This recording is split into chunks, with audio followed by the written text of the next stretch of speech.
절에서 21절 말씀 제가 봉독해 드리겠습니다. 하나님의 말씀입니다. 너희를 박해하는 자를 축복하라. 축복하고 저주하지 말라. 즐거워하는 자들과 함께 즐거워하고 우는 자들과 함께 울라. 서로 마음을 같이 하며 높은 데 마음을 두지 말고 도리어 낮은 데 처하며 스스로 지혜 있는 채 하지 말라. 아무에게도 악을 악으로 갚지 말고 모든 사람 앞에서 선한 일을 도모하라. 할 수 있거든 너희로서는 모든 사람과 더불어 화목하라. 내 사랑하는 자들아, 너희가 친히 원수를 갚지 말고 하나님의 진노하심에 맡기라. 기록되었으되 원수 갚는 것이 내게 있으니 내가 갚으리라고 주께서 말씀하시니라.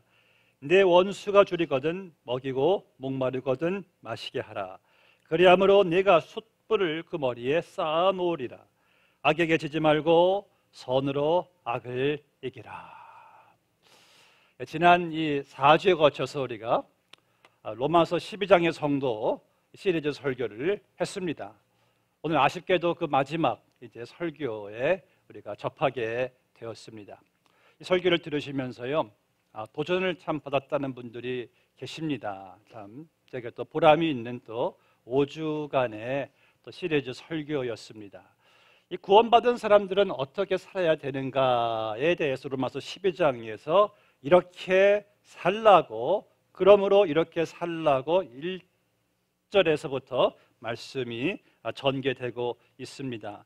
여러분들이 로마서 12장의 이 성도의 삶을 보면은 오늘 14절 이상 위에 보시면은 그리스도인의 신앙생활이라고 빨갛게 써 있을 거예요. 그러니까 주제가 그리스도인의 신앙생활인데, 우리가 이러한 생활을 할 때요, 우리 그리스도인의 생활이 얼마나 참 고상하고 탁월하고 이 차원이 다르고 얼마나 참 깊고 아름답고 심오한지 몰라요. 이러한 삶을 그리스도인이 살아갈 때 세상 사람들은 우리를 보고, 이야, 저들은 우리와 완전히 다른 차원의 삶을 살고 있구나라고 그들도 우리에게 매료될 수밖에 없는 그러한 삶의 내용이 오늘 본문 말씀에 기록되어 있습니다. 로마서 12장의 성도, 우리 성도는 어떻게 살아야 되는가? 그 첫 번째가 14절 말씀입니다. 너희를 박해하는 자를 축복하라. 축복하고 저주하지 말라. 당시 초대교회는요, 이 핍박이 거셌습니다. 외부의 이 박해가 너무 심했어요. 지금도 여러분들 특별히 요즘 중국 보니까 중국 공안당에서 아주 핍박이 거세요. 교회를 자꾸 불지르고 교회를 이렇게 자꾸 그냥 완전히 이렇게 사람들을 분산시켜버리는 핍박에 지금 점점 중국이 거세지고 있기 때문에 우리 선교사님도 요즘 많이 피신하고 왔다 갔다 하는 중에 있습니다. 또 중국만이 아니라 인도 같은 경우는 이 힌두교도들이 참 아주 포악해요. 그냥 기독교 이 교회들을 막 폭탄도 던지고 뭐 살생도 마다하자는 그러한 핍박이 인도에도 많고요. 뭐 무슬람 나라들은 말할 것도 없이 초대교회의 거진 대등할 만한 핍박이 곳곳에서 일어나고 있습니다. 미국과 한국 기독교 나라라고 하는 나라들도 보이지 않는 박해가 거세거든요. 그래서 이 그리스도인에 대한 이 미움을 세상 사람들은 가지고 있습니다. 여러분들 교회를 핍박하는 이유는요, 꼭 교회가 본이 안 돼서만은 아니에요. 안 믿는 사람들에게는요, 이 DNA가 그리스도를 미워하는 죄성을 가지고 있습니다. 그래서 그들은 교회를 미워해요. 믿는 사람들을 여러 가지 댓글로 또 핍박을 해요. 자, 이러한 이 참 핍박이 올 때에 참 당하는 사람 입장에서는 괴로워요. 괴롭고 또 심지어 죽고 싶을 정도의 박해를 받는 사람들이 세상에 얼마나 많은지 모릅니다. 그런데 본문의 14절 말씀에 보면은 너희를 박해하는 자를 축복하라. 저주하고 축복하라고, 저주하고 안 돼. 저주하지 말고 축복하라고 말씀하고 있어요. 아마 선교사님들 가운데 우리에게 가장 많은 감동을 주고 지금도 많이 이분이 거론되고 있는 이 짐 엘리엇이란 이 위튼 칼리지, 시카고에 있는 칼리지를 졸업하고 그와 함께 4명의 동료 선교사들이 오랜 준비 가운데 1956년 1월 8일에 그 에콰도르의 그 아우카족이 있는 밀림 지역으로 이제 경비행기를 타고 내려갑니다. 착륙했는데 착륙한 곳이 뭐 판비치 강이에요. 근데 거기에서 이제 뭐 몸도 씻고 여러 가지 준비를 하고 있는 가운데 그 아우카족 인디안들이 창을 들고 다가섭니다. 그들은요, 아우카족은 창으로 아주 잔인하다는 그러한 족속들의 그런 부족들인데 창으로 사냥도 하고 이웃 족속들을 이웃 부족들을 뭐 죽이기 마다하자는 그러한 자들이 이제 외부 침입자로 본 거예요, 선교사님들을. 그래서 다가서서 그냥 창으로 찔러 죽이기 시작합니다. 자, 그 가운데 그 인디안 중 한 명이 나중에 목사가 돼요. 그분이 이제 DVD로 간증하는 것을 제가 들었는데 그분의 간증에 따르면은 본인들이 창을 던지고 찌르는 가운데 선교사님들은 다 곤충을 지니고 있었다고 합니다. 왜요? 싸나운 짐승들을 대비하기 위해서. 그런데 곤충을 충분히 뽑을 수 있는 그 기회가 있음에도 불구하고 곤충을 자기들을 쏘지 않고 하늘만 몇 발 이렇게 발사하면서 순수히 자기들이 찔리는 창에 맞았다는 거예요. 창에 맞으면서 애써 웃으면서 또한 죽어가면서 겨우 악수를 청하면서 하나님의 사랑을 이들이 전했다고 합니다. 5명이 다 순교를 당했죠. 그때 그 분들이 죽어갈 때 하늘에 하얀 천사들도 이들이 보았다고 합니다. 자, 그 후로 이제 1년이 지났어요. 그 선교사님들의 아내들, 다 간호사들인데 이들이 1년 후에 남편들이 죽은 그 에콰도르 아우카족에 있는 밀림으로 이들도 들어갑니다. 감사하게도요, 그 아우카족의 전통이 외부 침입자라 할지라도 남자는 죽이되 여자는 죽이지 않습니다. 여자들이 들어가서 5년 동안 헌신 봉사를 해요. 5년 추장이 짐 엘리엇의 그 사모님 선교사 아내에게 어떻게 당신들은 우리에게 이러한 헌신을 할 수가 있습니까? 그때 선교사님의 그 아내가 하는 말이 5년 전에 당신들이 창으로 찔러 죽인 그들이 우리 남편입니다. 추장이 충격을 받아요. 우리도 우리 남편들처럼 하나님의 사랑을 여기 전하러 왔습니다. 그 즉시에 추장이 예수 그리스도를 구주로 영접을 하고 그 부족 일대가 다 세례를 받습니다. 교회가 세워지고요, 신학교도 지금 세워진 상태고요. 그 후로 그 다큐멘터리의 이름이 End of Spear, 창의 끝. 그때 창을 던지고 죽이는 그 시대가 막을 내리게 되었어요. 10년 후에요, 그때 짐 엘리엇을 죽였던 그 키모란 인디안이 그 아우카족 최초의 목사가 됩니다. 목사가 되는데 기막힌 이름. 그 죽은 선교사들의 두 아들이 자기 아버지들이 피를 흘려 죽은 판비치 강에서 자기 아버지를 죽인 그 인디안 목사가 된 그 키모 목사에게 세례를 받습니다. 놀라운 일인데요, 거기에 마지막 자막에 제 신금을 울렸어요. 이런 내용이 있습니다.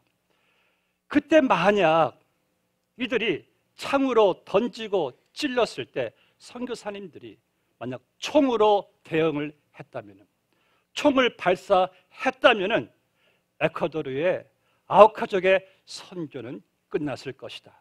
그들은 그때부터 계속해서 외부 세력과 벽을 쌓을 것이고 복음이 들어가지 못했을 것이다.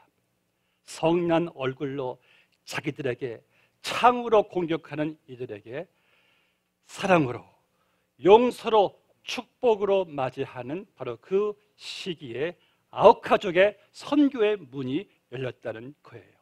여러분, 이것이 바로 선교고, 이것이 바로 교회이고, 이것이 바로 교제인 것이죠. 오늘 본 말씀에 보면은 오늘날도 그리스도인이 받는 박해는 참 다양합니다. 이 개신교가 제일 왕성한 한국과 미국에도 얼마나 이 안 믿는 자들이, 심지어 가정 안에서 안 믿는 이 부모나 배우자의 박해가 얼마나 심합니까? 교회 가면은 머리를 다 밀어버리질 않나, 폭행하질 않나, 이런 일들이 지금도 일어나고 있대요.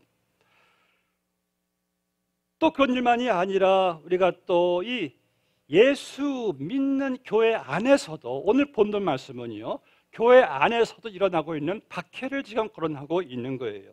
교회 안에도 예수 믿는 사람들끼리도 이 서로 박해를 한다는 거예요. 언어로, 무관심으로, 소외시킴으로, 눈빛으로, 또 나를 따라가지 않는다는 이유로, 또 왕따시킴, 이런 등등으로 여러 가지 이유로 사람들을 괴롭게 하는, 박해하는 경우가 교회에 많이 일어나고 있다는 거예요. 저는 한번 말했지만은 LA 한 교회에서는요, 이 친교시에 커피를 마셔야 된다. 또 한 팀에서는 아니다, 녹차를 마셔야 된다. 그래가지고 생긴 파가 커피파와 녹차파인데, 커피파는 녹차파를 핍박한대요. 또 녹차파는 커피파를 또 핍박한대요. 이러한 유치한 박해가 있는 곳이 오늘날 교회 안에 또 있다는 말씀이죠. 또 여러분들 직장 안에서도 얼마나 박해가 심합니까? 이 상사들이 주는 박해, 직장 동료들이 주는 박해. 저는 그 박해로 인해서 괴로워 울고 있었던 1세, 2세들을 저는 많이 보았습니다. 너무 박해가 심하다는 거예요. 텃세의 박해들. 이러한 모든 박해가 교회 안팎에 있고, 가정 안팎에, 직장 안팎에 있는데, 오늘 성경은 어떻게 말하고 있습니까? 박해하는 자를, 괴롭히는 자를 축복하라. 저주하지 말고 축복하라는 말씀이에요. 그러할 때 여러분들이 비로소 여러분들은 예수님을 닮아가는 제자로서의 그 면모를 보이는 것이죠. 여러분들이요, 우리가 누구를 축복할 때 이 축복이란 것은요, 혹시 그 사람한테 축복이 전달되지 않으면은 예수님 말씀하시기를 그 축복이 너희에게로 돌아올 것이다. 반대로 내가 누구를 저주할 때 그 저주가 그 사람에게 가지 않으면은 또 우리에게로 돌아오게 된다는 말씀이에요.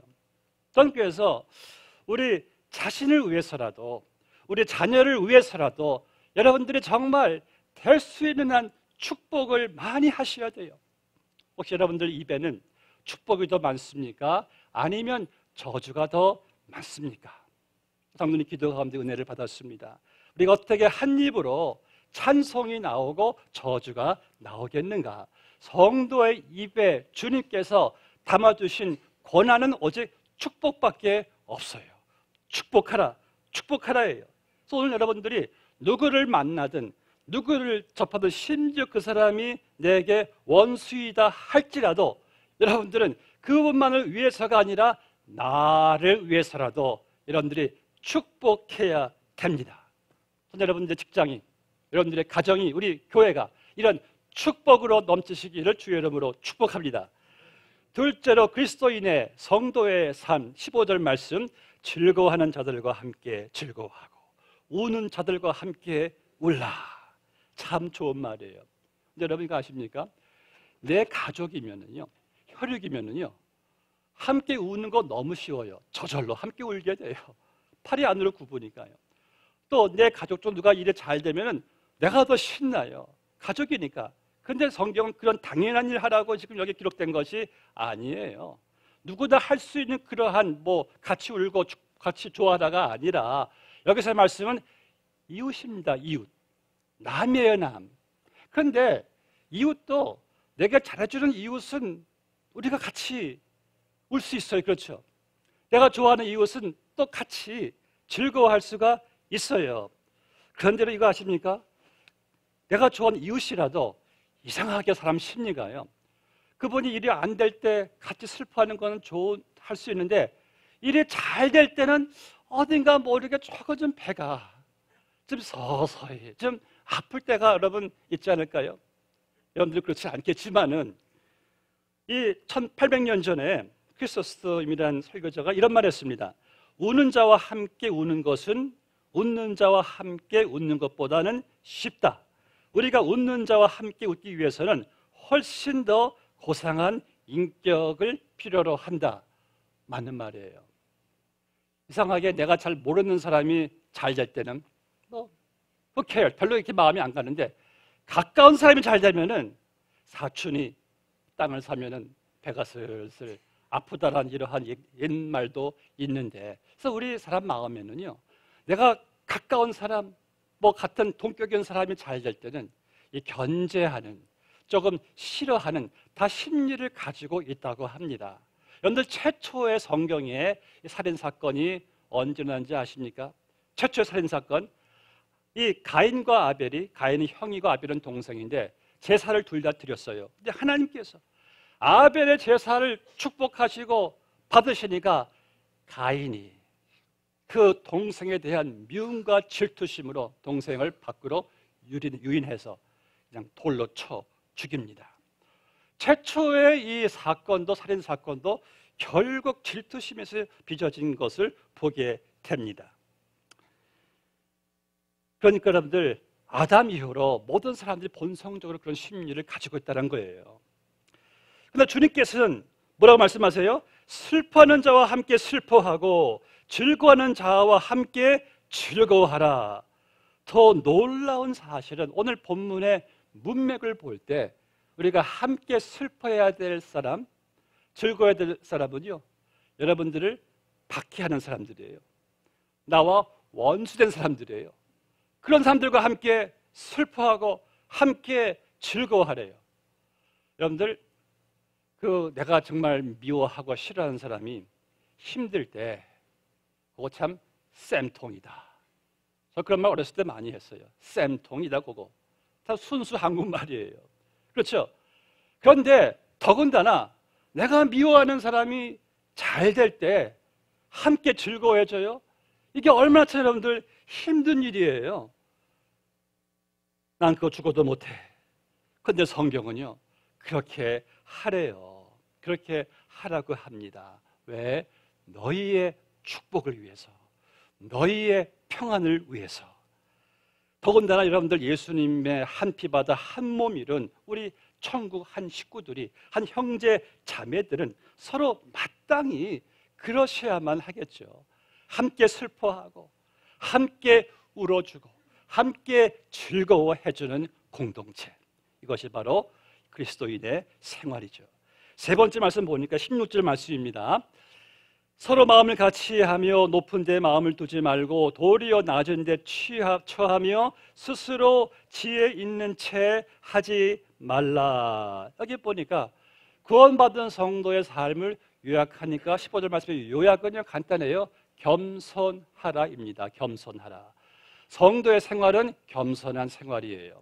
그럼 겸손한 무엇인가? 이 말씀 보니까 서로 마음을 같이 하래요. 내가 저 사람과 마음을 서로 이해하기를 힘쓰고, 저 사람 입장에 한번 내가 서보기를 힘쓰고, 내가 내 주장을 포기하고 내 생각을 좀 포기하고 함께 마음을 같이 하는 것이, 이것이 바로 겸손이래요. 또 16절 말씀을 또 여러분들 요약한다면 겸손의 반대인 바로 잘난 체 하지 말라는 거예요. 스스로 지혜 있는 채 하지 말라. 그러니까 교만하지 말라는 거예요. 높은 데 마음을 두고 은연중에 사람을 깔보지 말라는 거예요. 높은 데 마음을 두고 은연중에 내가 우월감을 가지지 말라는 거예요. 왜? 우리는 다 서로 섬기는 공동체이기 때문에. 여러분, 교회는요, 높은 사람도 없고 낮은 사람도 없습니다. 섬김 받을 사람 따로 있고 섬기는 사람 따로 있지도 않습니다. 교회는요, 모든 사람이 다 예수님처럼 낮아져서 다 섬기는 종들만 있을 뿐이고, 섬김 받아야 할 사람이 있다면은 새로 나오신 분들, 근데 그분들도 빨리 섬기는 자리로 가셔야 돼요. 왜? 본인들이 성장하기 위해서예요. 자, 이러한 섬김의 삶, 본문의 16절 말씀 보니까 낮은 데에 처하며 라고 말했어요. 낮은 데란 말은 말 그대로 이 땅바닥 있죠? 여기와 거리가 멀지 않은 거리, 그렇게 낮은 데 처하라. 예수님이 제일 먼저 낮은 데 처하셨죠. 하늘 보좌 위에서. 그분은 근본 하나님과 본체시나 동등됨 취하지 않으시고 낮은 데, 땅바닥, 이 세상에 인간의 몸을 입고 오셔서 종의 형체를 가지시고 십자가의 낮은 자리까지, 무덤의 낮은 자리까지 내려가신 그 예수님의 본을 받으라. 나는 마음이 온유하고 겸손하니 내게 와서 너희는 배우라. 여러분, 제가 보니까 이 땅에서요, 높은 데만 처하는 사람은요, 천국에서 낮은 데 처한다라고 주님은 말씀하셨어요. 이 땅에서 낮은 데 처하는 사람은 천국에서 높은 데 처하는 사람이라고 말씀하고 있어요.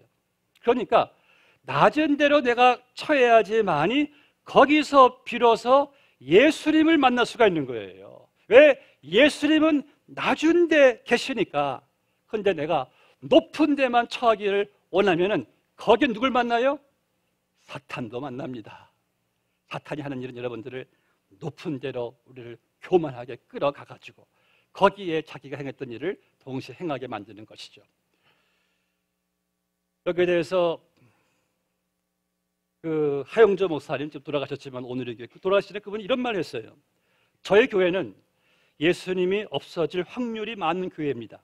왜냐하면 가진 것이 많기 때문입니다.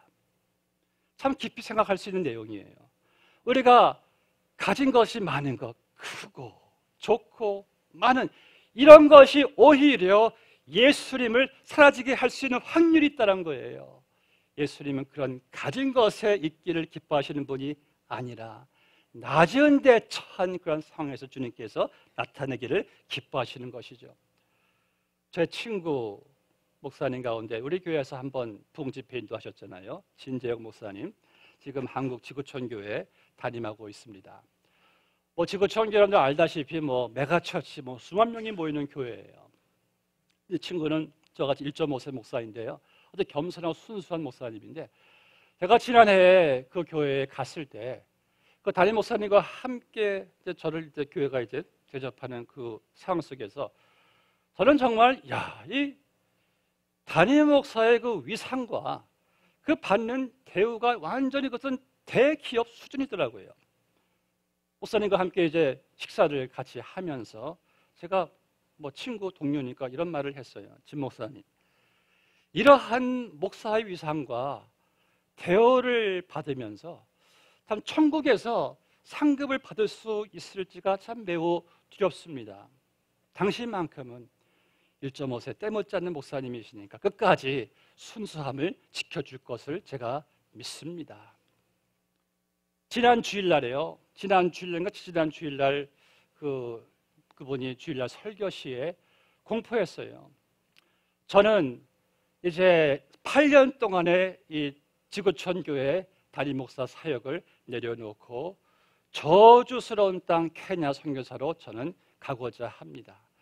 낮은 데로 가는 것이 주의 뜻인 줄로 믿고 저는 순종하겠으니 저를 보내주세요.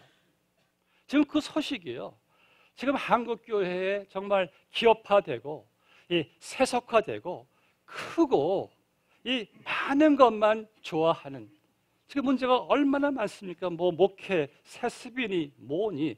그런데 그 소식이 신선한 지금 충격을 주고 있어요. 높은 데서 낮은 데로 가는 교회가 얼마나 지금 부족한지. 그래서 제가 케냐에 가기 전에 LA에 들리면은 저희 교회 오셔서 말씀 좀 준비해 달라고 부탁을 드리고 싶습니다. 여러분, 성경 우리에게 명령하고 있어요. 모든 높아진 사람은 모두 내려가라고 말씀하고 있습니다. 잘난 척하지 말라고 합니다. 우월감을 버리라고 합니다. 교회를 위해, 이웃을 위해서 겸손하라고 합니다. 마지막으로 본문의 21절 말씀입니다. 악에게 지지 말고 선으로 악을 이기라. 17절 말씀이죠. 아무에게도 악을 악으로 갚지 말고. 여러분들 그리스도인들이요, 내가 똑같이 악을 악으로 갚으면은 우린 똑같은 사람이에요. 그런데 세상이 내게 악하게 대할 때 여러분들은 선으로 대하는 수준까지 갈 수 있는 자들이 바로 우리 그리스도인들입니다. 우리 예수 믿는 사람들이 상대방이 악하다고 똑같이 악해지면은 하나님의 자녀가 세상과 다를 바가 없어요. 이 산상수훈에 예수님 말씀하시기를 누구든지 네 오른뺨을 치거든 네 왼뺨을 돌려대라. 누가 너에게 고발해가지고 네 속옷을 달라고 하면은 네 겉옷도 벗어서 줘라. 누가 너에게 억지로 오리로 가자고 하면은 심리를 가줘라. 왜? 너희들은 나의 제자, 저들과 차원 다른 천국의 원리 수준을 갖춘 자들이기 때문에 다르게 선으로 악을 이기라는 말씀이에요. 또 본 말씀에 18절 말씀 보니까 할 수 있거든 너희로서는 모든 사람과 더불어 화목하라. 예수 믿는 성도들은 다 화목을 전하는 자들입니다. 화목케 하는 자들은 복이 있나니 저들은 하나님의 아들이라 일컬음을 받을 것이라. 화목케 하는 자들, 우리는 다 화목의 대사라고 말씀하고 있습니다. 그렇게 하면은 여러분들에게 복이 있대요. 전 여러분들이 어디를 가시든지 어떤 공동체를 가시든지 여러분들이 딱 들어가는 곳에 양쪽에 화목이 이루어지게 되시기를 주의 이름으로 축복합니다. 왜? 내게는 화목의 대사, 화목의 영이 내 안에 있기 때문이죠. 또 나아가서 19절 말씀 보니까 내 사랑하는 자들아 너희가 친히 원수를 갚지 말고, 왜냐하면 원수 갚음이 내게 있는 것이 아니라 하나님에게 있기 때문에 원수를 갚지 말라는 거예요. 살다 보면은요 원수가 생겨요. 원수가 생겨요. 근데 한국 사람들은 또 하나 생긴답니다. 왼수도 생긴대요. 왼수도. 원수, 왼수 구분은 잘 모르겠지만은 여러분들 원수, 왼수가 뭡니까? 내가 참 싫어하고 미워하고 참 내가 정말 보기도 싫은 그런 사람들이 없을 수가 없잖아요. 근데 성경은 말씀하세요. 행여나 우리 마음으로도 복수하지 말라는 거예요. 왜? 원수 갚음은 나의 고난, 나에게 있는 것이지 너에게 있는 것이 아니다라는 거예요. 너희는 그저 축복하라, 용서하고 사랑하라. 그리할 때 하나님이 우리를 높여 주시겠대요. 우리를 복 주시겠대요. 우리가 원수라도 축복하고 사랑할 때. 오늘 본문 보면은 참 재미있는 이 비유가 있는데 20절 말씀 보니까 네 원수가 줄이거든 먹이고 목마르거든 마시게 하라. 그러함으로 내가 숯불을 그 머리에 쌓아 놓으리라. 이게 어떤 말씀이에요? 생각해 보세요. 내가 원수를 갚지 말고 용서하고 사랑하고 선으로 대할 때 그 사람 머리에 뜨거운 숯불을 올려놓는데요. 그럼 여러분 얼굴이 빨갛게 달아오르죠. 그때서야 이 사람이 자기의 잘못 부끄러움을 알게 되고, 그리고 머리에서 온 몸에 그 뜨거운 열기가 전달되면서 그때서야 이 사람의 마음이 녹아지면서 감동을 받게 되고 그 사람이 예수님께 나아가서 회개할 수 있는 기회의 장을 내가 열어준다는 거예요. 언제? 축복하고 용서하고 사랑해 줄 때. 성경은 절대 여러분들이 행여나 마음으로나 말로나 행동으로 복수하지 말래요. 왜 하나님께서 이렇게 어려운 명령을 내리실까? 이유가 있어요. 여러분들 행복하라고, 여러분들 평안하시라고. 내 마음에 한을 품고 있는데, 미움이 있는데 어찌 마음이 평안하겠어요? 어찌 마음이 행복해지겠어요? 그리고 그런 마음은 기도도 막힌대요. 그럼 영혼도 피폐해지니까 예수님께서는 내 마음의 평안과 행복을 위해서 원수 갚는 건 내게 맡겨라.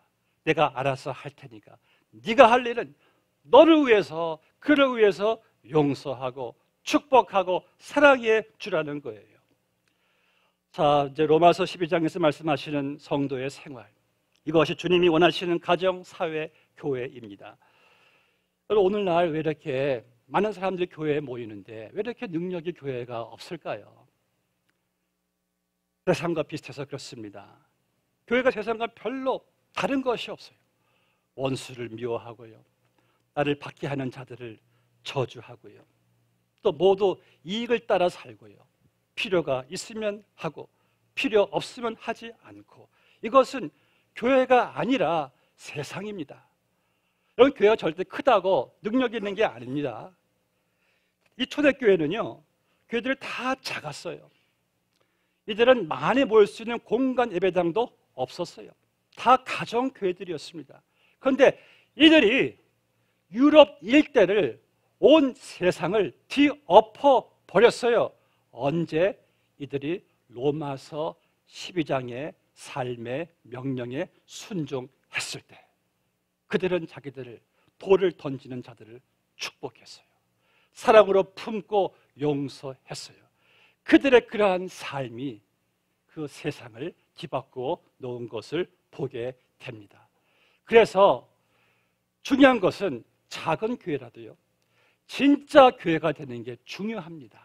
진짜 교회, 예수님의 말씀대로 살아가는 교회, 건강한 교회, 지금 이 시대는 그러한 교회가 필요한 시대입니다. 그렇다면은 목사님, 설교는 잘 들었습니다.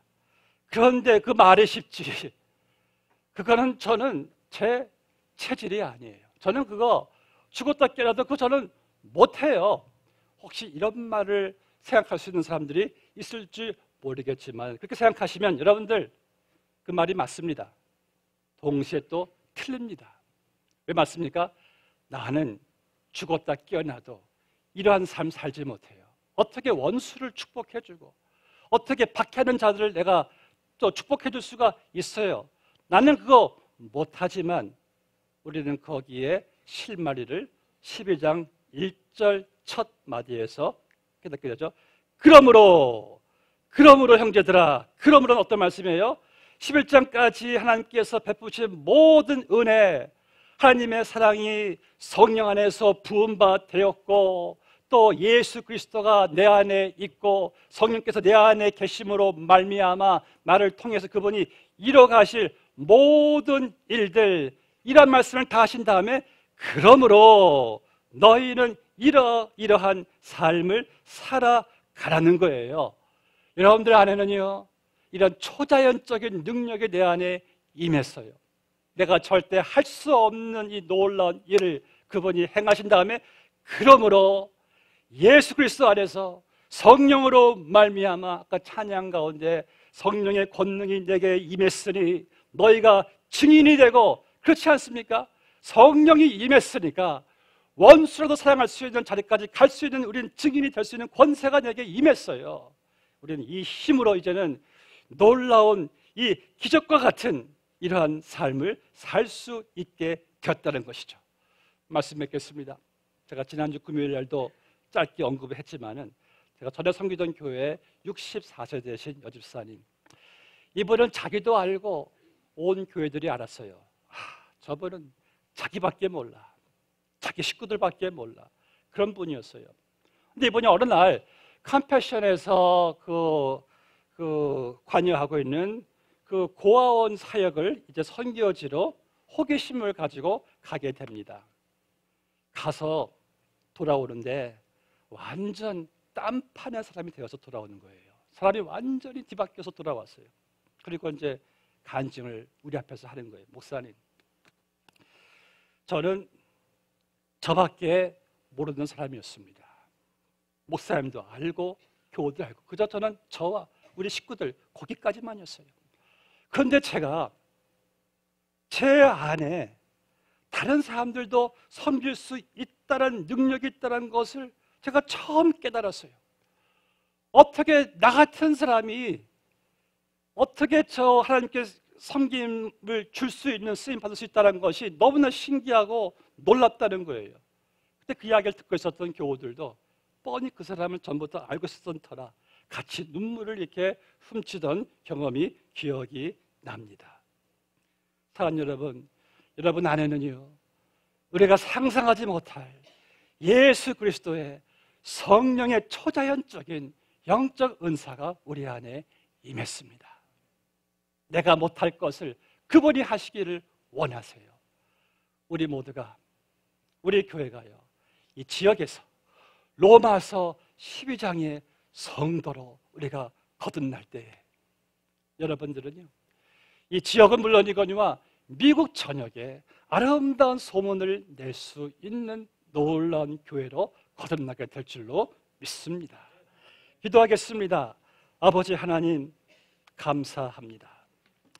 우리 안에 성령을 보내시고 하나님의 놀라운 사랑을 부은 바 된 그러한 믿음의 자녀들로 삼아주시고 성령의 강권적인 역사 가운데 모든 것을 행할 수 있는 능력과 권세를 주심을 감사합니다.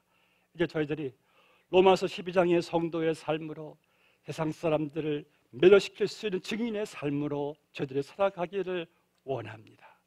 우리의 가정과 우리의 직장과 우리의 교회 안에서 나 한 사람의 이러한 성도의 삶이 나타날 때에 우리의 삶이 감화가 되고 우리로 말미암아 또 많은 영혼들이 주님께 나올 수 있음을 믿습니다.